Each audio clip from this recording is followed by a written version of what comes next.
자, 오늘은 중세교회사 두 번째 시간으로 동방교회와 서방교회가 분열된 그 분열의 역사에 대해서 살펴보는 시간이 되겠습니다. 우리가 교회하면, 기독교하면 어떤 종파가 생각이 나시나요? 우리 개신교 종파가 있겠고, 우리 개신교가 나오게 된 곳이 있죠. 거기가 어디입니까? 천주교죠. 천주교, 다시 말하자면 로마 가톨릭 교회가 있습니다. 그래서 천주교가 있고 우리 개신교회가 있다. 로마 가톨릭 교회가 있고 우리 개신교회가 있다. 이렇게 두 개의 큰 기독교회가 있다고 우리가 익숙하게 알고 있는데요. 사실 세계적으로 살펴보면 이런 개신교와 로마 가톨릭 교회만 있는 것이 아니라 동방교회가 있습니다. 동방교회는 어떤 교회인가? 흔히 우리가 정교회라고 불리는 교회들이 바로 동방교회 계열이라고 할 수가 있는 것이죠. 정교회가 어떤 정교회가 있습니까? 러시아 정교회, 히랍 정교회, 이집트 정교회 등등 Orthodox Church라고 하죠. 그런 정교회들이 있습니다. 그래서 그 기독교의 역사를 보면 예수 그리스도의 십자가와 부활로 인해서 탄생된 교회가 역사를 이렇게 쭉 이어오다가 동방교회, 서방교회, 다시 말하자면 동방정교회가 있고 서방 로마 가톨릭 교회가 있고 그렇게 크게 둘로 나뉘어졌다가 그리고 서방 가톨릭 교회에서 로마 가톨릭 교회에서 개신교가 탄생해서 이렇게 흘러오게 되었다고 할 수가 있겠습니다. 우리나라에는 정교회가 그렇게 많지 않아요. 하지만 있습니다. 알고 계십니까? 잘 모르시지만 아무튼 우리나라에도 동방교회 계열인 정교회가 들어와 있는데요. 아무튼 우리 기독교를 크게 셋으로 구분하면 동방 정교회, 서방 로마 가톨릭 교회, 그리고 개신교회 이렇게 셋으로 나누어지게 된다고 할 수가 있겠습니다. 지금 우리가 중세교회를 다루고 있으니까 중세교회는 아직 개신교회가 탄생하지 않았잖아요. 그러니까 이 중세 시대에는 동방교회와 서방교회 이렇게 두 개의 교회로만 있었다고 할 수가 있겠는데, 사실은 이 교회들이 분열하기 전에는 그저 형제요 자매로서 교류할 수 있는 그런 교회라고 할 수가 있겠습니다. 예를 들어서 우리나라에 있는 교회가 저 미국에 있는 교회와 이렇게 서로 지역적으로 멀리 떨어져 있지만 우리가 같은 신앙을 가지고 있다고 하는 그 사실 때문에 미국에 있는 교회 성도들을 보면 참 마음이 포근하잖아요. 같은 신앙을 가지고 있다라고 하는 것 때문에. 그런 것처럼 중세 시대에도 동방 지역에 있는 교회들, 서방 지역에 있는 교회들이 지역적인 차이가 있었지만 그래도 우리는 예수 그리스도 안에서 한 형제요, 자매요, 같은 신앙을 가지고 있는 그런 교회다, 같은 성도다, 같은 믿음의 형제들이다라고 하는 그런 의식 가운데 쭉 같이 내려올 수가 있었다고 할 수가 있겠습니다. 하지만 이 동방교회와 서방교회가 나누어지게 되는데요. 동방교회는 어느 지역에 있는 교회들이 동방교회냐? 지금으로 말하자면 튀르키예 지역, 이집트 지역, 그리고 예루살렘이나 이런 성지 있는 그런 지역, 요르단 지역, 아무튼 이쪽 동쪽에 있는 로마 쪽에서, 이탈리아 쪽에서 보면 동쪽에 있는 지역에 있는 그런 교회들을 가리켜서 동방교회라고 할 수가 있겠고요. 그 다음에 서방교회는 어떤 교회들이 서방교회인가? 바로 이탈리아, 로마 이쪽을 중심으로 해서 형성된 교회들이 서방교회라고 할 수가 있는 것이죠. 동서로 나누어질 수가 있겠는데, 이렇게 동서로 나누게 된 이유가 무엇이냐면 첫째는 언어적인 차이 때문에 그런 구분이 좀 되겠죠. 동방교회는 주로 무슨 언어를 썼을까요? 히라버 헬라어를 사용했습니다. 그래서 헬라어를 쓰는 사람들로 주로 이루어진 교회가 동방교회라고 할 수가 있겠습니다. 서방교회는 어떤 언어를 썼을까요? 로마의 언어를 썼겠죠. 다시 말하자면 라틴어를 사용하고 있는 겁니다. 그러니까 우리가 세계사를 공부하다 보면 그리스 로마 신화 뭐 이런 것도 배우지 않습니까? 아무튼 이 그리스 쪽하고 로마 쪽하고 비슷비슷하면서도 언어를 헬라어를 쓰는 그리스, 터키 이런 쪽하고 이탈리아를 중심으로 이런 라틴어를 쓰는 민족하고 이런 언어적인 차이, 지리적인 차이 때문에 어느 정도 이렇게 좀 나뉘어지는 것이 있는 것은 사실이었지만, 그래도 같은 신앙을 가지고 있기 때문에 하나님을 믿고 삼위일체 신앙을 가지고 있고 예수 그리스도를 통한 구원의 복음을 가지고 있다고 하는 점에 있어서 교회가 모두 하나의 교회다. 동방서방 교회 할 것 없이 모두가 다 하나의 교회고 하나의 하나님께서 세우신 교회라고 하는 그런 개념들을 가지고 있었습니다. 우리가 사도신경을 고백할 때 뭐라고 고백하냐면 전능하사 천지를 만드신 하나님 아버지를 믿사오며, 아버지에 대한 신앙 고백, 아들에 대한 신앙 고백, 성령에 대한 신앙 고백, 그리고 그 뒤에 여러 가지 신앙 고백들이 나오는데 그 중에 한 고백이 무엇이냐 하면 교회에 대한 신앙 고백이 있어요. 그 교회에 대한 신앙 고백 중에서 교회에 대한 신앙 고백이 뭐죠? 무엇을 믿는다고 사도신경에서 표현하고 있죠?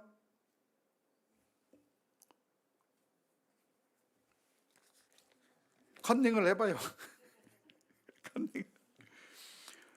거룩한 성령을 믿사오며 다음에 무엇을 또 믿냐면 거룩한 공회화라고 하는 것을 표현하고 있습니다. 거룩한 공회를 믿는다라고 말하고 있는데, 이 거룩한 공회를 믿는다고 하는 게 뭐냐면은 보편적인 하나의 교회됨을 믿는다라고 하는 그런 고백입니다. 우리가 신앙 고백을 하긴 하지만 무슨 뜻인지 모르고 신앙 고백을 많이 해오곤 했는데, 거룩한 공회를 믿는다고 하는 얘기는 뭐냐면 교회가 이 교회 저 교회 다 나누어진 교회가 아니라 보편적인 하나의 교회됨, 거룩한 하나의 교회를 믿는다라고 하는 의미에서 거룩한 공회와 성도가 서로 교통하는 것과 이런 것들을 고백하게 되는 것이죠. 근데 이것을 영어로 표현할 때는 뭐라고 표현하냐면 I believe in Holy Catholic Church라고 영어로 되어 있습니다. 다시 말하자면 카톨릭 처치를 믿는다는 거예요. 카톨릭 처치가 뭐예요? 로마 카톨릭 처치잖아요. 그러니까 로마 카톨릭 처치를 믿는다고 하는 그런 얘기가 아니고, 카톨릭이라고 하는 말 자체가 무슨 의미냐면 보편적인 우주적인 그런 큰 의미, 그런 하나의 교회라고 하는 그런 뜻이고, 사도신경에서 우리가 홀리 카톨릭 처치를 믿는다고 하는 얘기는 로마 카톨릭 교회를 믿는다는 얘기가 아니라 예수 그리스도로 말미암아 이루어진 이 모든 교회가 하나의 교회라고 하는 것을 믿는다고 하는 그런 신앙 고백이라고 할 수가 있는 것이죠.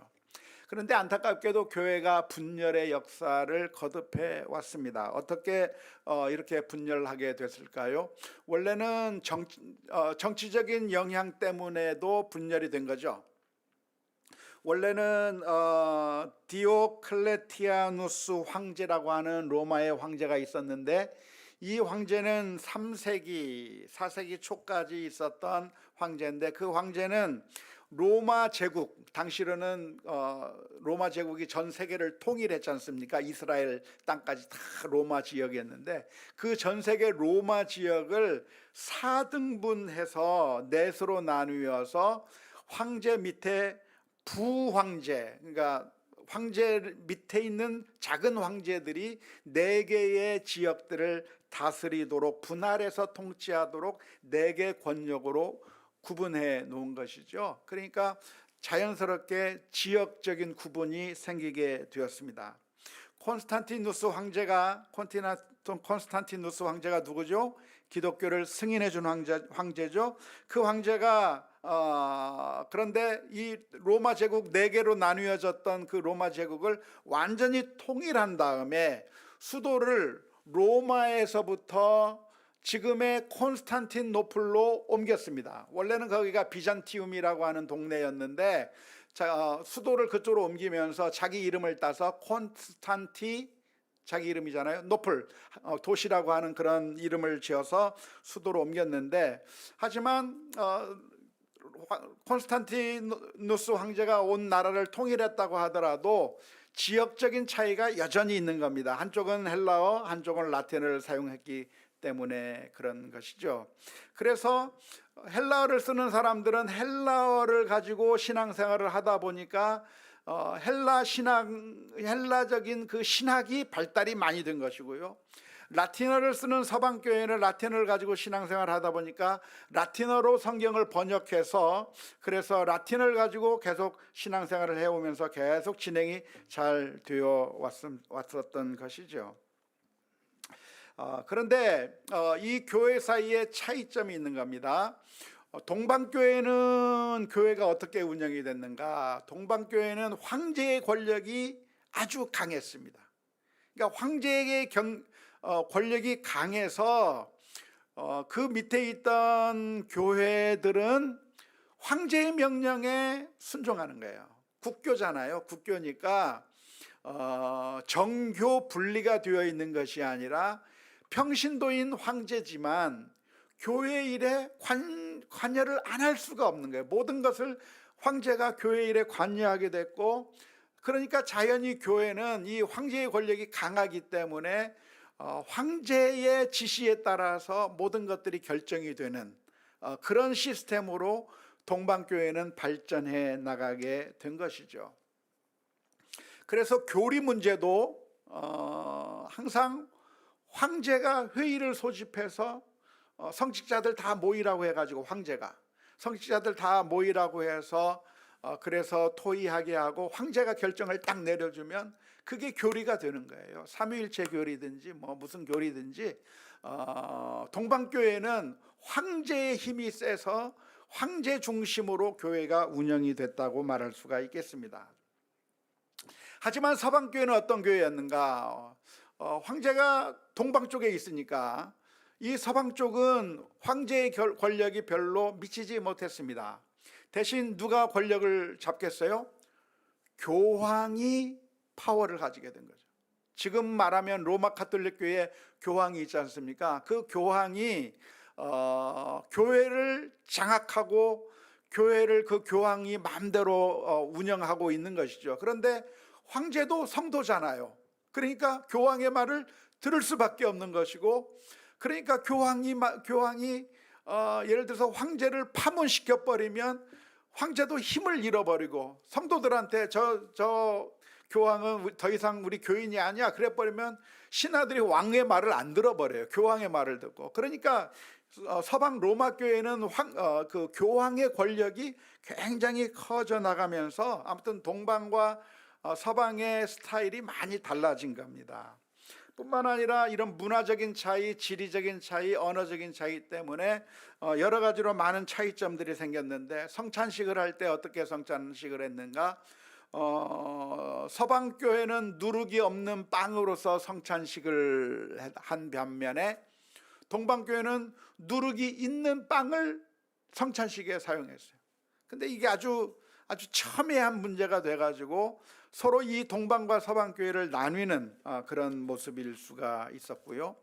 그 다음에 예배 형식도 다른 겁니다. 동방교회는 동방교회 나름대로 예배 형식이 발달이 되고, 서방교회는 서방교회 나름대로의 예배 형식이 발달이 된 거죠. 우리나라의 예배 형식은 우리나라만의 어떤 예배 형식이 있잖아요. 그죠? 그래서 늘 뭐 이렇게 묵도하고 사도신경도 하고 찬송 부르고 기도하고 설교하고 뭐 이런 우리가 흔히 하는 그 순서가 있는 교회에서 신앙생활을 하신 분들이 다른 교회에 어쩌다가 다른 지역에 가서 어느 교회에 딱 예배나 드릴까 하고 그 교회 갔는데 예배 순서가 달라져 버리면은 굉장히 당황스럽잖아요. 이게 여기가 교회 맞나? 내가 잘못 온 거 아닐까? 그렇게 당황하게 되는 일들이 생기는 것처럼 동방과 서방 사이에는 예배 의식 자체가, 순서 자체가 완전히 다른 형식으로 발달이 되게 됩니다. 뿐만 아니라 그 양쪽 교회의 신부들도 다 달라요. 동방교회 신부들은 어떤 특징이 있느냐? 수염을 기른 신부들이에요. 그래서 여러분들이 사진을 보시면 시커먼 신부 복장을 입고 수염을 많이 기른 그런 사제들이 있다. 그러면 무슨 교회? 동방정교회 사제들이구나. 로마 신부들은 어때요? 수염을 다 말끔하게 깎아버리죠. 그래서 교황도 수염이 있어요, 없어요? 모릅니까? 교황도 수염이 없습니다. 말끔하게 깨끗하게 합니다. 아무튼 서방교회는 수염 없는 그런 전통. 뿐만 아니라 동방교회는 성직자들이 결혼을 했어요. 하지만 서방교회는 미혼으로 했어요. 그래서 독신주의를 선택했어요.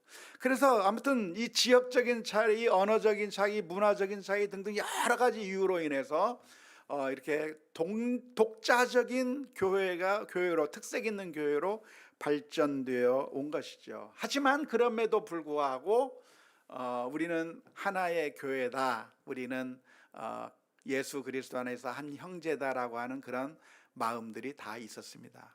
아프리카 교회하고 우리 교회하고는 예배 형식이 같아요? 다릅니까? 달라요? 안 가봐서 모르겠습니까?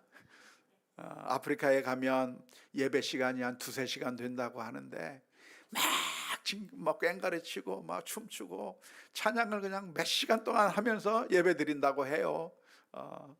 또 중국에 가면 또 어떻게 합니까? 중국도 찬송을 얼마나 열심히 부르는지 몇 시간 동안 찬송 부르고 막 그런다는데, 아무튼 그 예배 형식이 달라도 그래도 우리 단기 선교로 아프리카에 가거나 중국에 가거나 그래서 거기에 예배 참석하면서 우리가 무엇을 느끼냐면 우리는 하나의 교회다. 왜? 예배 형식도 다르고 문화도 다르고 모든 것이 다 다르지만 그러나 예수 그리스도 안에서 한 형제 자매다라고 하는 그런 하나됨에 대한 의식들을 가지고 있었던 것이죠. 하지만 동방교회와 서방교회는 그렇게 하나됨의 교회의 의식을 가지고 있다가 완전히 갈라지는 그런 엄청난 일들이 일어나게 됐습니다. 그 중에 하나가 무엇이냐면 필리오케 논쟁입니다. 필리오케 논쟁이라고 하는 것을 혹시 들어보셨습니까? 평생 처음 들어봅니까? 그렇군요. 저도 신학교 가서 들어봤어요. 한 번도 못 들어보다가 신학교 가서 역사 공부하다 보니까 필리오케라고 하는 말을 듣게 됐는데, 필리오케라고 하는 말이 무슨 뜻이냐면 라틴어로 아들 그리고 아들로부터라고 하는 뜻이에요. 필리오라고 하는 것이 아들이란 말이고 케라고 하는 것이 그리고라고 하는 전미사인 것이죠. 이게 무슨 내용이냐면 325년 니케아 회의를 통해서 예수님은 참 신이며 동시에 참 인간이라고 하는 것을 교리로 확립했다고 하는 것을 지난번에 초대교회에서 하면서 배운 적이 있죠? 이미 다 까먹었습니까? 있을 거예요. 니케아 회의에서 예수님이 누구냐? 예수님은 참 신이시며 동시에 참 인간이시다. 그 전에는 사람들이 서로 싸우는 겁니다. 예수님은 하나님이야 라고 주장하는 사람들, 아니야, 예수님은 하나님일 수 없어, 인간이야 라고 주장하는 사람들이 서로 싸우고 있었는데, 니케아 회의에 와서 어떤 교리적 결정을 내렸냐면, 예수님이 누군가, 예수님은 참 신이면서 동시에 참 인간이라고 하는 그런 교리적인 확립이 됐던 것이 니케아 회의였습니다. 그런데 그 후에 381년 콘스탄티노플 회의에서 삼위일체론이 확립이 된 것이죠. 성부, 성자, 성령 이 세 분은 삼위일체로서 하나님이시다. 본질이 똑같은 하나님이시면서 독립적이신 세 분이시고, 세 분이시면서 한 분이시다라고 하는 삼위일체로 결론을 내리게 된 겁니다. 그러면서 아들은 누군가 성부 하나님으로부터, 성부 하나님이 창조한 분이 아들이 아니라, 성부 하나님이 만들어낸 것이 아들이 예수님이 아니라, 성부 하나님은 하나님으로부터 태어나신 분이다라고 설명을 한 거죠. 콘스탄티노플에서. 창조물과 태어난 것 사이의 차이점은 뭡니까? 완전히 다르죠. 예를 들어서 제가 책상을 만들 수는 있지만 책상이 저에게서 태어날 수는 없잖아요. 그러니까 서로 본질적인 차이가 있는 것은 창조물인 겁니다. 하지만 태어나게 되면 어떻게 됩니까? 사람의 아들이 누구예요? 사람인 것처럼 하나님의 아들은 하나님이다 라고 하는 의미에서, 아들이 참 하나님이라고 하는 것을 드러내기 위해서 아들은 성부로부터 태어났다고 콘스탄티노플 회의에서, 콘스탄티노플 신경에서 그렇게 정리를 한 겁니다. 그럼 성령은 어떻게 존재하는가? 성령은 어떻게 존재하는가? 성령은 성부로부터 발현되었다라고 표현을 했어요. 마치 태양이 있으면 태양으로부터 태양빛이 쫙 자연스럽게 나오듯이, 하나님에게서 성령님이 자연스럽게 나오는 것이지 성령을 하나님께서 만드신 게 아니다. 아무튼 피조물이 아니다 이 말이에요. 아들도 그렇고 성령도 그렇고 하나님이 만드신 피조물이 아니라, 아들은 태어났고 성령은 성부로부터 발현되어서 마치 빛이 태양에서부터 비치듯이 성령은 하나님에게서부터 자연스럽게 나오시는 분이다라고 말함으로써 아들도 하나님, 성령도 하나님이라고 하는 교리를 확립하게 된 겁니다. 이해가 되십니까? 이건 복습하는 거예요. 지난번에 했던 것의 복습입니다. 그런데 동방교회, 서방교회가 모여서 이런 결정을 내린 거죠. 교리적 합의를 본 거죠. 그런데 서방교회에서는 계속 예수님이나 성령님에 대해서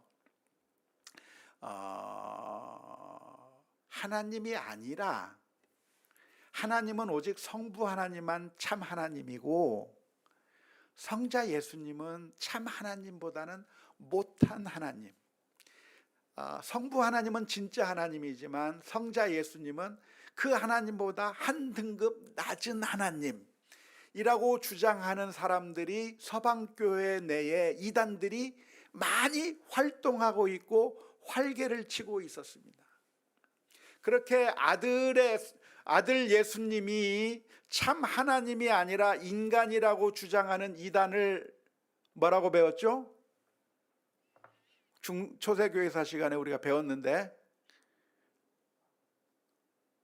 이럴 수가, 아리우스라고 합니다. 아리우스주의. 아리우스라고 하는 사람이 그런 주장을 강하게 했습니다. 그래서 아리우스는 성부 하나님만 진짜 하나님이고 성자, 성령 하나님은 참 하나님이 아니라 등급이 낮은, 인간보다 조금 더 높을지 모르지만 아무튼 참 하나님이 아니다라고 주장하는 그런 아리우스의 영향력이 서방교회 군데군데에서 많은 영향을 끼치고 있었어요. 특히 어디서 영향을 끼쳤냐면 지금의 스페인 지역에서 아리우스 이단들이 많이 활개를 치고 있는 거예요.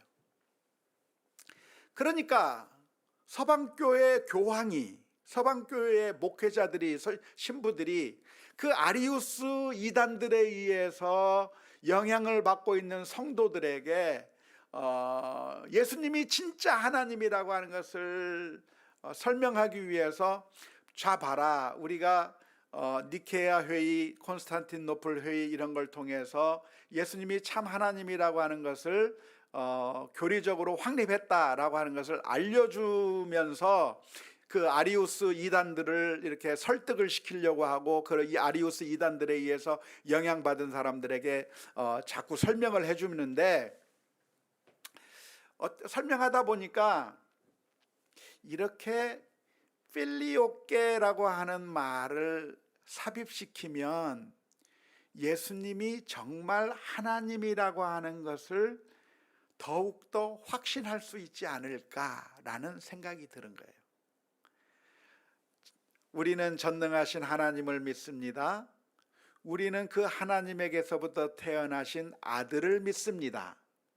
그리고 우리는 성령님을 믿는데, 그 성령님은 하나님으로부터 발현되어 나오신 성령님입니다 라고 하는 게 콘스탄티노플 회의에서 만든 신경의 내용인데, 그 성령님은 하나님에게서 그리고 아들로부터 발현되어 나오는 분입니다 라고, 그리고 아들로부터라고 하는 문구를 콘스탄티노플 신경에다가 살짝 집어넣었어요.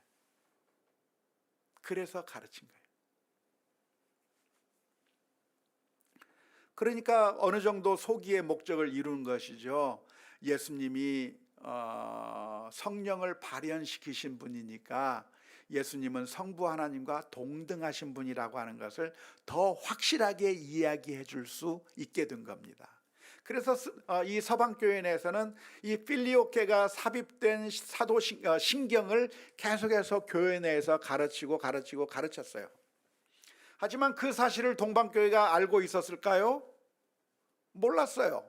왜냐하면 우리는 저 아프리카에서 무슨 일이 일어났는지 모르잖아요. 저 유럽의 교회에서 무슨 일이 일어났는지 잘 모르잖아요. 그것처럼 동방교회 교인들은 서방교회 내에서 어떤 일들이 일어나고 있는지 잘 모르고 있었습니다. 그런데 서방교회 성도들이 성지순례를 가서 예루살렘에 와가지고 거기서 동방교회 예배에 참여하게 된 거죠. 당시 예루살렘은 동방교회 관할 하에 있었습니다. 그러니까 예루살렘에 온 서방 신자가 예배 시간에 우리가 사도신경을 고백하듯이 이 당시에는 콘스탄티노플 신경을 고백했거든요. 예배 시간에 콘스탄티노플 신경을 고백하는데, 자 우리 신경을 고백함으로 예배 시작하겠습니다 해서 하는데, 서방교회 신자가 쫙 한참 잘하다가 필리오케 그러는 거예요. 그러니까 동방교회 성도들이 이게 무슨 말이지, 왜 신경에 안 들어간 말을 왜 집어넣지 하면서 깜짝 놀라게 된 겁니다. 그래가지고 결국 동방교회와 서방교회가 싸움이 일어나게 됐어요. 왜 우리가 합의했던 신경에다가 너희들 맘대로 필리오케라고 하는 말을 집어넣느냐.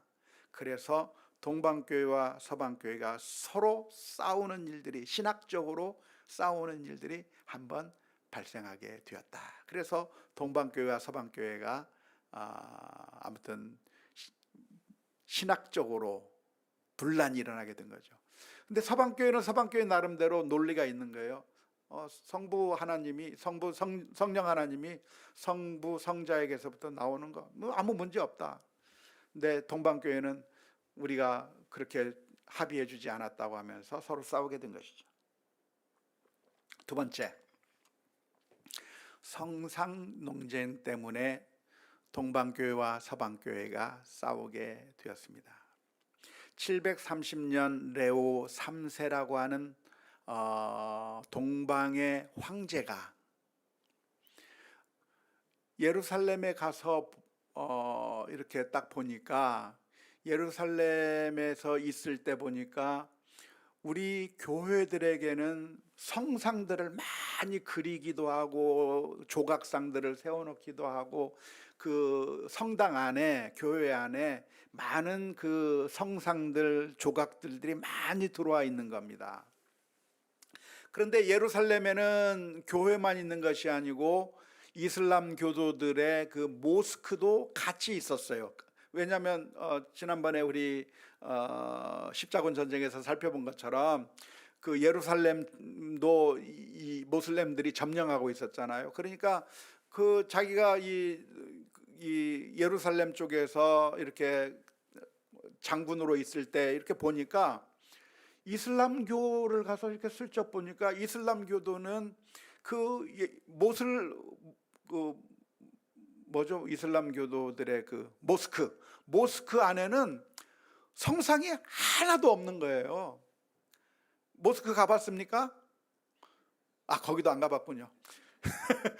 모스크 들어가면 벽면이 하얗습니다. 아무것도 없습니다. 완전히 하얗게 되어 있는 그런 모스크 안에서 알라신에게 경배하는 장면들을 보게 된 거죠. 그래서 신기해가지고 물어봤어요. 왜 당신들은 이 종교 상징물들이 모스크 안에 없습니까? 라고 물어봤더니 그거야 우리는 십계명에 따라서 성상을 안 세웁니다. 우리는 모세오경, 모세가 쓴 십계명, 출애굽기, 신명기에 있는 그 십계명을 보니까 너희는 하나님의 형상을 만들지 말라, 절하지도 말라, 그렇게 성경 말씀에 분명하게 쓰여져 있기 때문에 우리는 전혀 형상을 세우지 않습니다 라고 이야기한 거예요. 이슬람교도도 모세오경을 자신들의 경전으로 받아들이는 것은 알고 계시죠? 예? 좀 예. 그래서 성경을 똑같이 가지고 있는 그 이슬람교도는 율법 10계명을 철저하게 받아들이기 때문에 성상이 아무것도 없는데 교회 안에는 온갖 성상들이 다 들어와 있는 겁니다. 그래가지고 레오 3세가 나중에 동방의 황제가 되었을 때 반포를 한 겁니다. 교회 안에 모든 성상을 없애버려라. 왜 그런 명령을 냈을까요? 그 레오 3세의 신앙이 너무나도 좋았던 거예요. 우리는 하나님의 말씀대로 살아야 된다 하면서 성상을 다 없애야 된다고 이야기한 것이죠. 아까 말씀드렸던 것처럼 동방교회는 황제의 영향력이 크다고 그랬습니다. 그 황제 때문에 결국 동방교회는 그 황제의 말에 따라서 성상들을 다 없애버리고 말았어요. 하지만 서방교회는 황제의 영향력이 미치지 않고 교황의 영향력이 컸습니다. 그렇기 때문에 서방교회는 지금까지 해오던 거 고치라고 하면 좋아할 사람이 누가 있어요? 아무도 없어요.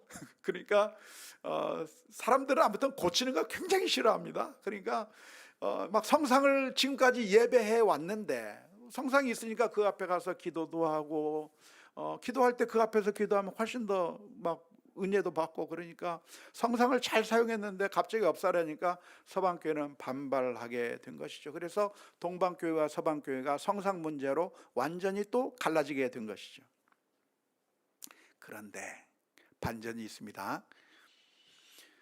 레오 3세의 뒤를 이어서 콘스탄티누스 6세가 왕이 됐는데 그 왕의 나이가 미성년자였어요. 아주 어린 초등학생 정도의 나이였어요. 그러니까 섭정을 그 엄마가 해야 되겠죠. 이레네 황후라고 하는 사람이 섭정을 하면서 왕에게 자꾸만 교회가 무엇을 행할 것인가에 대해서 자꾸만 명령을 황후가 내려준 거죠. 나중에 이 이레네 황후는 자기 아들을 죽여버리고 자기가 직접 왕위로 올라갔습니다. 그런데 이 이레네 황후는 성상을 치운 것이 너무나도 마음에 안 드는 거예요. 보통 보면 여성들이 좀 더 그런 그 종교심이 훨씬 더 강하잖아요. 그러니까 성상이 있으면 너무 좋을 텐데 하면서 성상 파괴령을 철회해 버리고 다시 동방교에서 성상을 세우도록 허용을 했어요. 그러니까 지금 동방정교회 가면 막 그런 그림이나 성상들 많습니까? 없습니까? 안 가봐서 모른다고요? 많아요. 엄청나게 많습니다. 그 성상들을 많이 이콘이라고 하죠. 그것들을 많이 세워놓고 있는데, 결국 나중에 동방교회는 이 이레네 황후야말로 교회를 보호한 아주 훌륭한 성인이라고 하면서 성인으로 등극시키기까지 한 겁니다. 하지만 반대로 이번에는 서방 쪽에서 사르마뉴 대제가 등극해서 우리는 성상 없앤다 그러면서 이번에는 서방교회가 성상을 다 없애버려서 아무튼 이상해요. 이쪽이 하면 이쪽이 안 하고, 이쪽이 하면 이쪽이 안 하고, 다들 청개구리 심보를 가졌는지 아무튼 그렇게 하다가 결국 나중에는 양쪽이 다 인정하는 쪽으로 가게 되었지만은, 아무튼 이 성상 논쟁 때문에 동방교회와 서방교회가 또 신학적으로 많이 갈라지는 경우가 되게 되었고요. 우리 개신교는 성상을 사용합니까? 사용하지 않습니까? 안 하죠? 우리 교회 장식에 여기 베드로, 모세, 다윗 이런 그림 같은 거 안 붙여놓잖아요. 성당 가면 다 붙여놓는데, 또 마리아상 무슨 누구상 이런 거 안 세워놓잖아요. 그 이유가 종교개혁자들이 종교개혁을 하면서 로마 카톨릭 교회 내에서 흥행하고 있었던 그런 성상 숭배가 미신적인 요소가 너무나도 많다고 해서 종교개혁자들이 반대를 한 것이고, 그 반대한 그 종교개혁의 영향을 받아서 우리 개신교 내에서는 교회 안에 성상들을 거의 다 치워버리고 사용하지 않고 있는 것이죠. 세 번째, 이번에는 그 다음 그림을 한번 보여주세요. 서로 파문을 시켜버리는 일이 일어나게 된 겁니다. 동방교회에서는 관내에 있는 서방교회의 관습을 금지하는 명령을 내려버렸습니다. 지역은 동방교회 지역이고 지역은 서방교회 지역인데, 교회는 서방교회에 속해 있고 이쪽에 있는 교회가 동방교회에 속해 있는 교회가 있을 수 있어요, 없어요? 있을 수 있어요. 마치 미국에 가면 미국의 한인교회들이 존재하는 것처럼 라틴어를 쓰는 사람들이 동방에 와가지고 라틴어로 예배를 드리면서 라틴어 예배를 드리는데, 그 관할이 동방교회 관할에서 서방교회가 존재하는 겁니다. 그런데 동방교회가 우리 관내에 있으면 우리 서방교회 교인들 그런 식으로 예배 드리면 안 돼, 우리 동방교회식으로 예배 드려 하면서 관습을 금지하면서 아주 또 감정이 좋지 않게 되었는데, 레오 9세라고 하는 서방교회의 교황이 훔베르트 추기경을 특사로 파견하게 된 겁니다. 그래서 지금 하기오 소피아 대성당이라고 하는 그 대성당이 콘스탄티노플이라고 하는 도시에 아주 웅장하고 멋있게 지어져 있는 그 성당이 있는데, 그 훔베르트 추기경이 로마에서부터 교황의 편지를 가지고 그 성당 안에 들어갔습니다. 지금 동방교회 예배가 드려지고 있는 그 상황 가운데서 예배당 안에 들어가서 거기서 선포를 한 거죠. 내가 교황의 명령을 가지고 왔다, 교황의 직서를 가지고 왔다 하면서, 여러분들은 지금부터 필리오케라고 하는 것을 사용해라. 그리고 동방교회 그 수장을 세계 총대 주교라고 하는 명칭 사용하지 말라.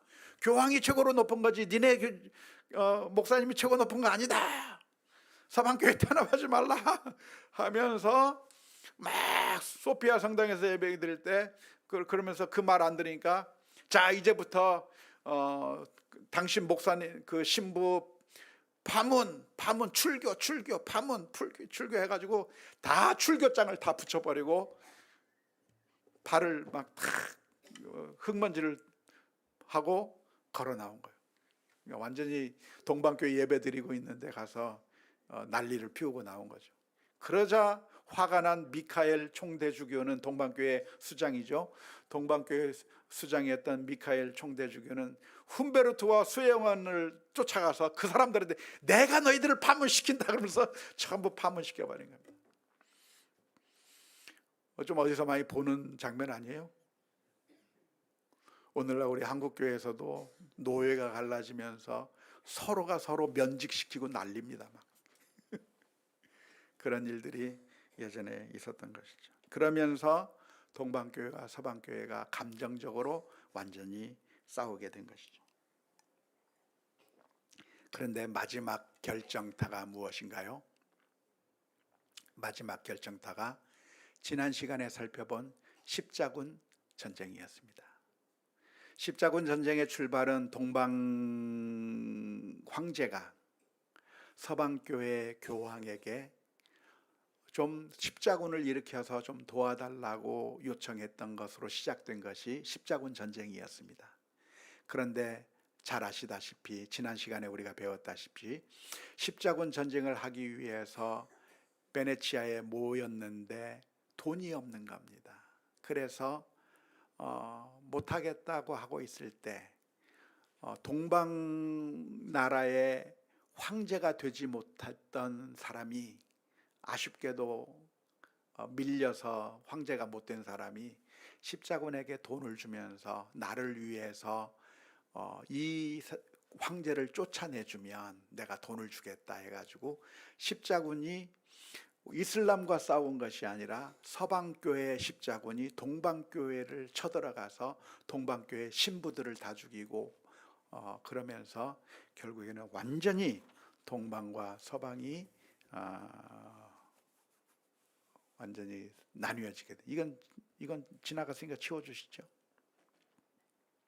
그 나뉘게 되는 그런 동방과 서방이 서로 교회가 나뉘어진 그런 역사를 가지고 있습니다. 그러다가 1961년이니까 최근이죠. 20세기 61년에서 65년에 로마 카톨릭에서 열린 바티칸 회의에서 옛날에 우리가 파문장을 했던 거 그거 미안합니다. 그 파문을 해제합니다 해가지고 동방교회하고 로마 카톨릭 교회하고 해빙 모드가 1961년에서 65년 사이에 이루어지게 되었고 지금은 WCC나 이런 걸 통해서 WCC가 세계교회 협의회의잖아요. 그래서 그 WCC가 단순히 그냥 조그만 교회만이 아니라 로마 카톨릭 교회와 동방정교회와 개신교회가 다 분열되어 있었으나 우리가 함께 하자 하는 그런 의미에서 모였던 것이 WCC라고 하는 것이 되겠습니다.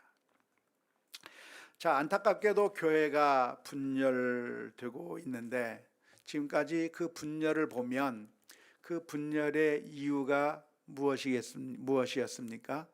사실은 신학적인 이유를 들고 신앙에 대한 이유를 들고 있지만 사실은 어떤 종교적인 헤게모니를 잡기 위한 그리고 어떤 권력을 잡기 위한 그런 노력에서 교회가 분열되었었다고 하는 것을 우리가 직시하면 좋을 것 같아요. 그래서 사실은 이런 분열에 우리가 휘말리는 것은 바람직하지 않다.